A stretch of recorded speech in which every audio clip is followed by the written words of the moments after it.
Welcome to Tech World channel. Today I will show you how to change ringtone in your OnePlus Nord N30 SE phone. Now the first thing you have to do is go to your settings app. Now from here scroll down a bit, then go to sounds and vibration. After that scroll down again, then tap on ringtone. Now from here you can choose any ringtone as you want. Also, if you have two SIM cards in your phone, then you can set separate ringtone for separate SIM card. From here you can set ringtone for SIM card 1, and if you tap here, from here you can set ringtone for SIM card 2.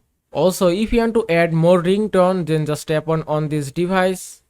From here you can add any music or song as a ringtone as you like. Also, if you go back, from here you can increase or decrease your ringtone volume. And that is how you can change ringtone in your OnePlus Nord N30 SE phone. I hope this video was helpful. If it was, please give it a thumbs up and don't forget to subscribe.